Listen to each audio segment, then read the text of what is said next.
We were talking about anitya bhavana, and we're gonna be finishing it today. I wanted to finish last time, but I'm happy. Finally.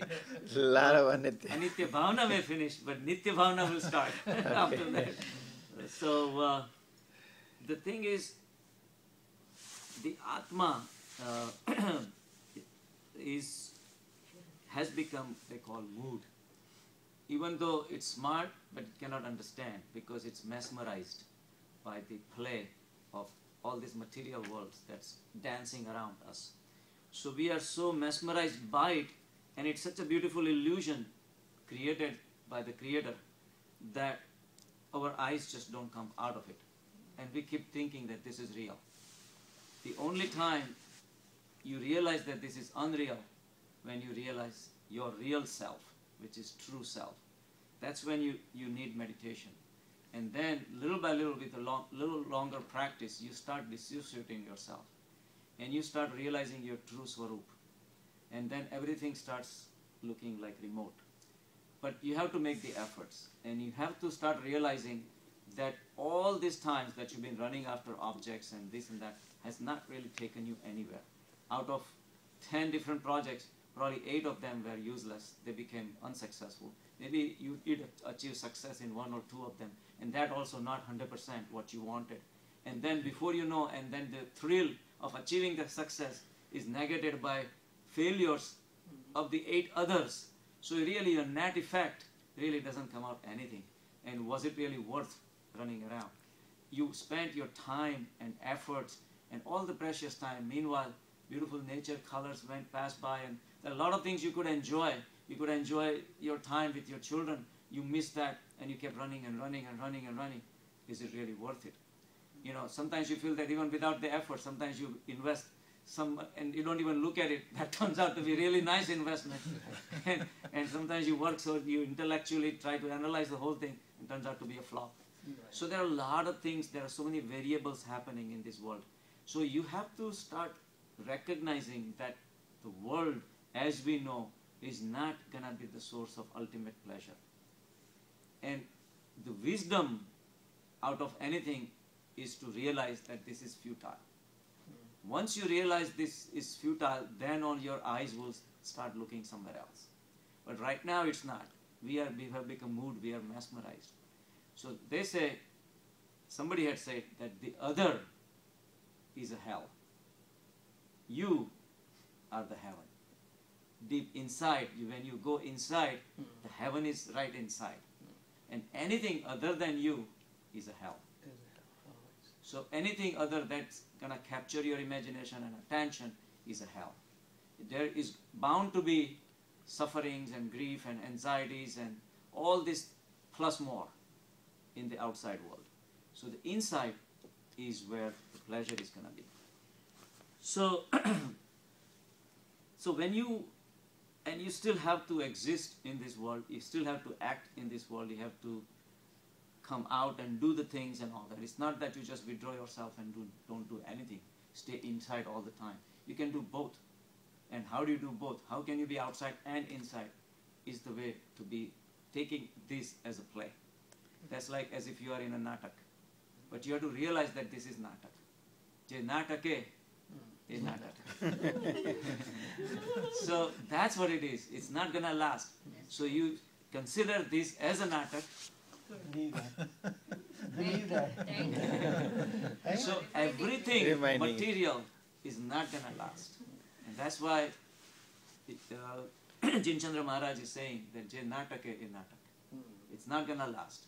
But as long as we are aware, with that awareness, you do perform every single thing to your best capacity, then you're going to be fine. As long as you realize at the end of the natak, we're not going to take anything out and we're not going to leave anything behind. Whatever you came with, guaranteed, with your signature, is going to be given back to you. And you're going to go from there. The only thing that you're going to take with you is if you had any experience which is extrasensorial, where you did not use your senses, is going to stay with you. So spend more time having the pleasures that is beyond senses, that the sense becomes immaterial. And those kind of pleasures like samadhi experiences and all those things. So we should spend more and more time whenever we have time. Those are the experiences is for spiritual development. Because once you die and you go to the next life, in between there is no spiritual growth. You exactly live at one spot and you're going to start again your spiritual growth. So spiritual journey, and that's what they say, we don't know, but that's what they say. Spiritual journey can take place only in a human life. So that is another advantage we have to look at it, that nothing is going to last. And at some point, if we keep on making all these projections about the future, this and that, we're wasting time.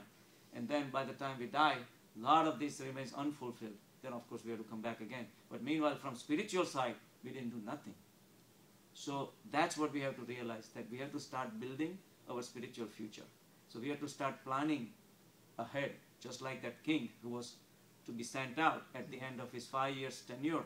He was to be sent out on a lonely island. But during the time when he was in 5 years, he built a nice castle and sent all his relatives over there. He set up another town over there pretty much. And then he planned for the future. So you start planning for the future, because your future is not limited over here. What is 60, 70, 80 years? What is, I mean, compared to infinite time that this world has been going, you know, there's nothing. So life is like a dewdrop. It's going to disappear very soon. So the planning needs to be on a long-term basis, not on a short-term basis. Did they ever mention the time frame for one soul when they leave the body? It How all long depends. it takes? How long it takes to? It all depends how many good deeds you did and what are your karmas. Oh, okay. So if you did good karmas, then you have a longer time in between your lives. Oh, okay. And then when that's what Jainism says, that when your karmas run out, then you have to be born again. Oh, okay. And for some it may be switching right there.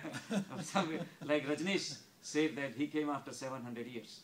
He said he already became enlightened in last life, Oh, okay. and then he came back. Oh, did he? Yeah, that's what he said. Okay. But so in between, he was in hell or heaven? No, see, there is no heaven or hell.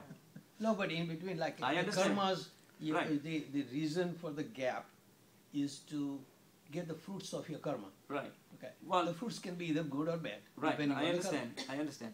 See, the thing is that, first of all, the hell and heaven, they're all the levels of your mental, spiritual development.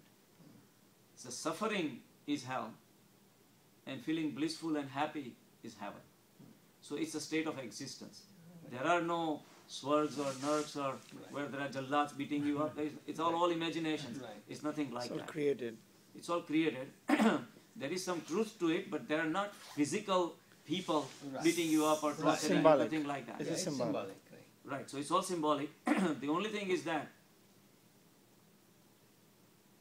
when you are die and you are not born, you have to realize that first of all, that in between state, there is no time. Because there are no objects. You don't have body. And there are no objects, so there is no space. So when we talk about the in-between existence, okay, where do you live, where do you go? There is no movement there. Because you cannot move. You don't have a body to Yeah. move. Body is an instrument that is given to you to achieve all these things in the frame of space and time and all these things. And in space and time, there is acquiring, giving it up, things like that. You need objects. So you're really in a steady state. And you could be basically residing, he says, in this small space, you could have million atmas there. Because they don't have body, they don't have a shape, they don't have a size, nothing. And it's like Rajneesh gives an example. He says, if this is a room and somebody comes and puts a dhoop, and the whole room is filled with fragrance, but then somebody comes and puts diya, and the light fills up also. Now light does not interact with the dhoop. Right. Both can coexist without, and yet you're still there. Right. So it did not drive you out. Right. Only if you have like 5 tables and you want to bring 5 more tables, then we have a problem. Right. Like that. So physical bodies can occupy space and all that. But the Atma, which is in between states, does not need any space Right. or time or nothing like that. So in that state of existence, so that's first just an existence is there. So there is no experience either. No experience. You cannot experience nothing So- because all the experiences are through the body. Right. And all your experiences build up only during your human life. So what is the meaning of this karma? You're getting fruits of the karma Because the thing is that between the literally, two lives. but literally the human life is a suffering. Right. The way we look at it, right? Okay. Now, for average human being, the life is to acquire, hold on to it, and then give it up because then you have to give it up, so you're suffering. Then, because your vasanas, you die with it. Right. Then you born again with the vasanas. You, as soon as the baby gets a little older, then he starts acquiring more and more. It's just perpetual thing. So, continuously in the fear of losing things. So you're suffering. Human life, any life is a suffering where you have to constantly struggle for your existence. So you are relieved from the suffering when you are in between states. So when you did something good, you have more chance that you stay in that frame for a longer time. So those are the good karmas that you have achieved.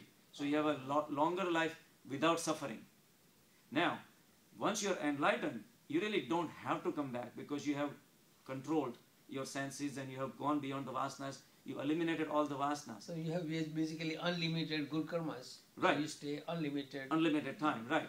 But the thing is that they say if you really reach to that state, you have one more chance. I mean, I'm telling you from what Rajneesh said. I'm not, and I don't have any experience to tell you that, but I'm telling you what Rajneesh says. So he says that after you reach the enlightened state, you have one life that you can select on your own to come back. Oh, I see. So that's why they say Namo Arihantanam. All Arihant. Ari is the Shatru and Hantam is destroying. So somebody who has destroyed all the Shatrus. Shatrus are all the senses, all the sensual experiences. You control them. You won over them, right? So those people are the Arihants. And then it's Namo Siddhanam. Siddhas, which have already achieved that state. But why Arihant comes first and then Siddhas? Because Arihants are people like you and me, right? And Siddhas are Siddhas. Siddhas are the one who have decided to move on their spiritual journey rather than coming back to the human life. But Tirthankars were also Siddhas, but they decided to come back in a human life just out of Karuna for the salvation of the human beings, for the humankind. So they came back in a human form. It was their choice. They did not have to come back. So they came, and Rajni says the same thing. Rajni says that I am coming here out of compassion for the human beings, for the salvation, to show them the way. Now, the Tirthankars, all Siddhas cannot be Tirthankars. Tirthankars can be only if they had a teaching experience in the past life. So if they had a teaching experience and the tendency towards teaching people, because if you realize all the Tirthankars preached, they preached, right, continuously. Mahavir Swami preached for like 60 some years. Right.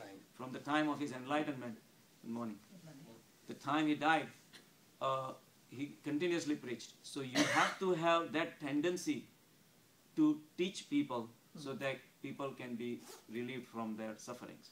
So the purpose of, so there were 24 Tirthankars, and these Tirthankars had previous lives, they had experience of teaching. So that's how it is. So heaven and hell is basically suffering. So coming back to your question is like when you're in between states, right? So they say that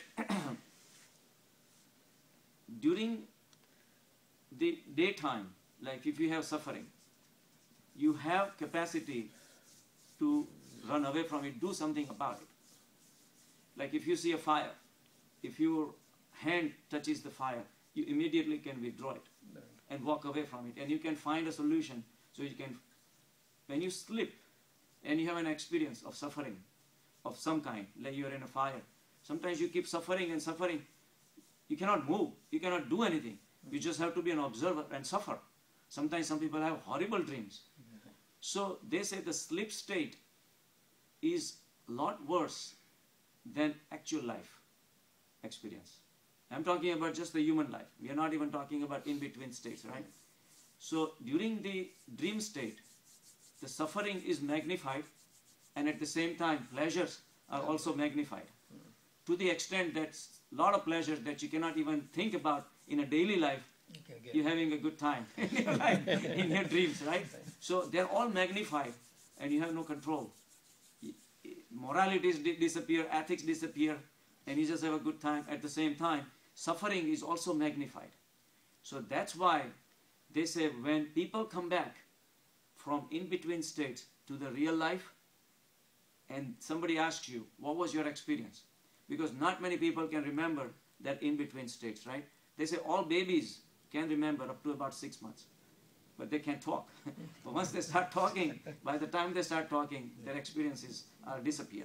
So some people who are very sensitive, they can remember for a longer period, and then somebody is really, really sensitive up to the adult stage, sometimes they remember their past life and all that. But forget about the past life, but the in-between experience is always worse than the real life, because they couldn't do anything about it. Just like the dream state where they were suffering, that suffering in a suffering mode is always worse than actual human life. So when they ask you, say, what did you, oh my God, say, so, and then the artists are made to draw the pictures of heaven and hell. Right. So everything that is painted is based on the description given by the people who remember their in-between states. So the artist comes and draws, oh, like this, or is the fire, and oh no, it was a lot worse than that. I felt like I was in the middle of the fire. They were cooking me, and this and that. You make up all these things, and the artists give up picturized versions of it. Right. Suffering is real, Right. but not necessarily all the pictures. Because the thing is that the way it can be described, it can be described only in the sensual way, through your senses, what you can perceive. What else is there? That's it. All the other, good morning, all the other experiences cannot be shared. So the only way to put heaven and hell is in this way. That's what it is. So basically, heaven is here, hell is here. It's all the level of suffering, at what level you suffer. So that's why. So why they're doing good deeds puts you in heaven. Doing good deeds basically is you giving up your ego. When you help someone, it's not that you're doing good for the society. Society has been going on for years. Whether you help them or you don't help them, it doesn't matter. It really doesn't matter whether you help some poor kid or not. It's their bhavna. That's all matters. Rajni says that you don't even have to give anything. You have to be in a state of giving. Right. That itself is sufficient. That you are ready to offer. Because you know that when you're ready to offer, means you're not in a state of Taking. acquiring. That's the first achievement, is where that you are able to think of giving to someone.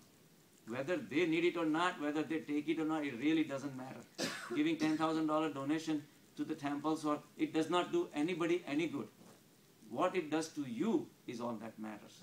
And what state you are giving in, at that what matters. If you're giving and then say, okay, it's going to be a tax deductible, you back to Bhikhari state. You're really not getting anything out of it, because you're giving and then you're trying to take something. Only in that state of offering. Now what you can offer is all, doesn't really matter, but the state of offer. So that's why they say when you do some good deeds, you're really doing everything for yourself.